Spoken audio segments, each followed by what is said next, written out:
This is the Evotel podcast. Welcome to another Evotel podcast. I'm John Carricker, with me, Bradley Becker, Head of Brand at Evotel.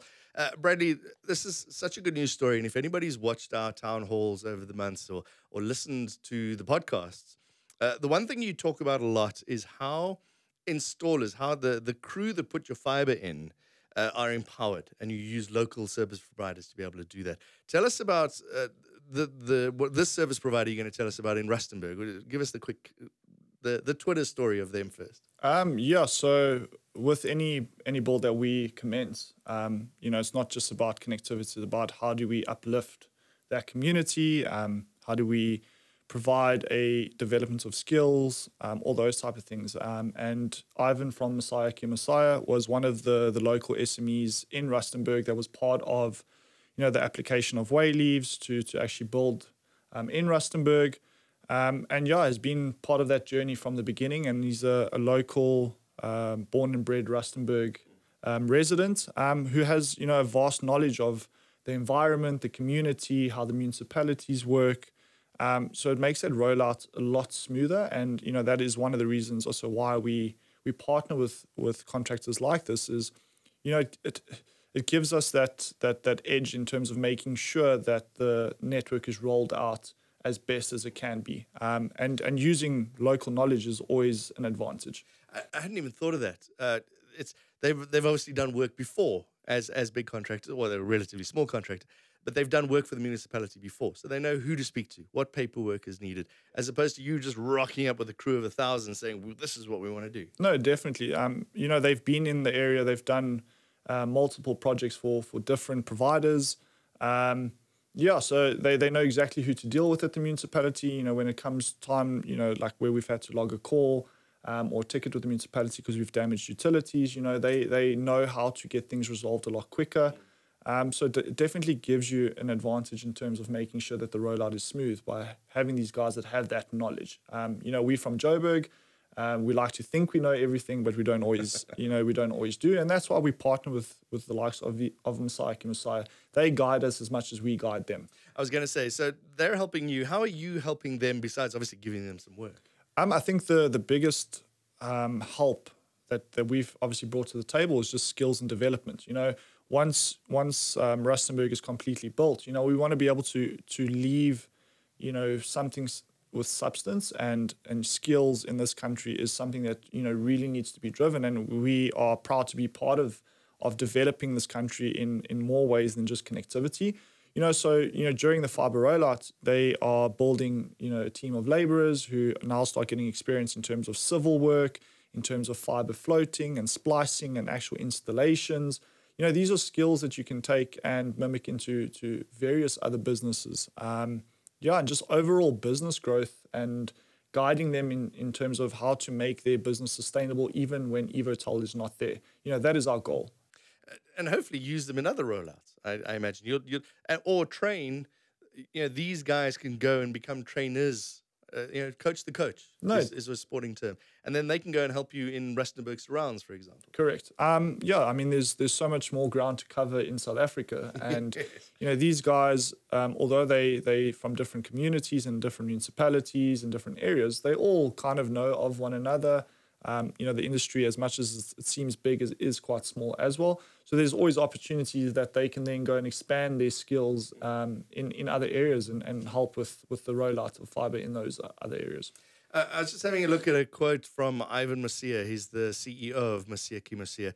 He says that he's learned a lot from working with Evotel. The one thing he says is to be present. You have to be hands-on, be present, and right there every single day.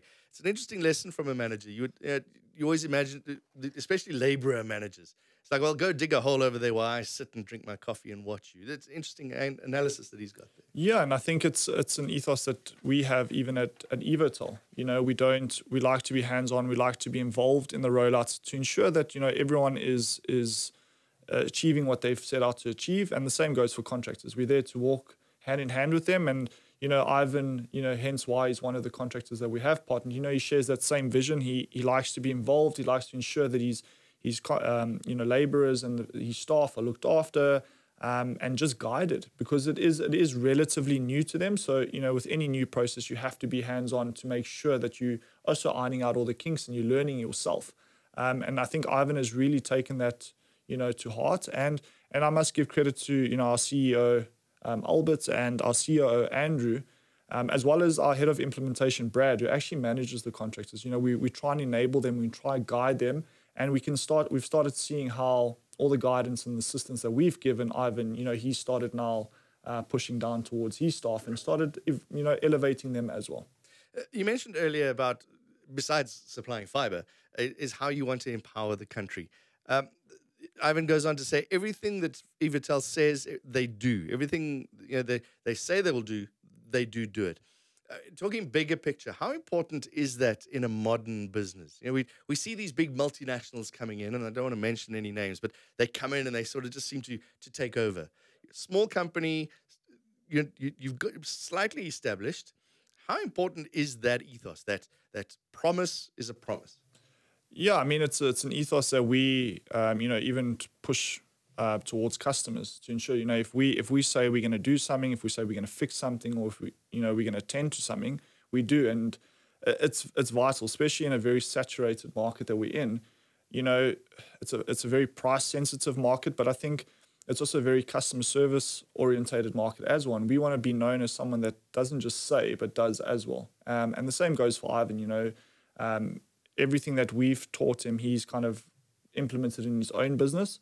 But it's critical. It's what separates us from everyone else. We want to be known as a brand that, sticks to their word and delivers on their promises. And I would like to think that we do.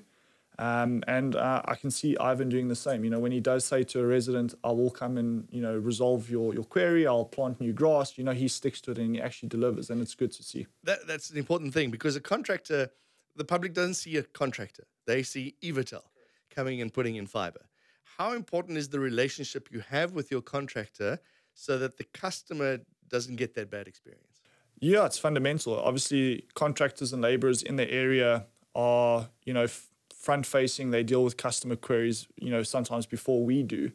So it's vital that they share the same, vision and ethos as us, because, obviously we want customers to feel as if the contractors are a part of us, because they are. Although they've, registered under a different name, they definitely part of the Evotel family. So it's critical that they, give the same service to consumers when when they get asked questions and stuff as. Yeah, because the customer is not saying, well, contractor A has come and dug up my garden. It's Evotel. Correct. Come and done that. Correct. So that relationship must be very important. Definitely. We were hoping to get Ivan into the studio. Unfortunately, he wasn't able to make it. I imagine he's busy working and being hands-on, putting in new fiber. What message do you have?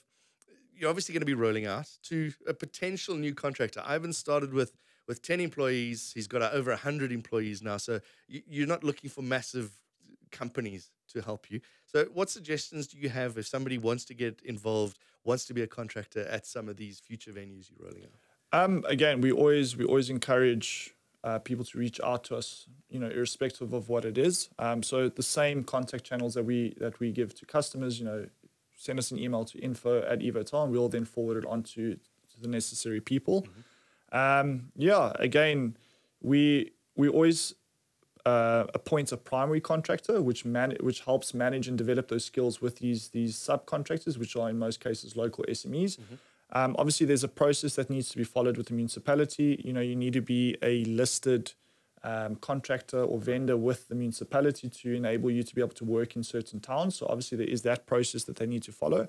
But again, in most cases, when we do engage with the municipality, the first thing that does come up is, what local SMEs are you going to get involved in the project? And that's when the engagement with them starts. Right. But, if there are contractors out there that have projects on the go that would like to reach out to us to see if there's any interest in us, jumping on board with that project, get in touch with us on our landline number, or send us an email at info@evotel.co.za. Something just popped in my head, and you did touch on it a little bit earlier, is the future of these companies. It's all very well rolling out in Rustenburg. Now he's got 100 employees. The worry is that when you're finished and you guys are done in Rustenburg, it's, well, okay, we're going to have to get rid of staff. The potential to carry on work, is that still very good after you guys, Evotel specifically, are finished? No, definitely. When the network is there, underground, it still needs to be maintained. There's installations taking place for customers. So there's skills that can be used, even after the trenching is done. General maintenance work, which we have quite often, and they're local, so they can attend to issues a lot quicker than our team in Joburg could. So the opportunity to continue evolving as a business, even when we aren't there anymore, is still there. There's so much work to still do, even when we're not there. Well, Ivan, congratulations to you and your team at Mosia Ke Mosia. Bradley, thanks very much for giving us those details. Those contact details again, if you are a potential contractor or you want to know more about how you can get involved, info@evotel.co.za, and we'll see you again next time. Subscribe to this podcast on iTunes or visit www.evotel.co.za.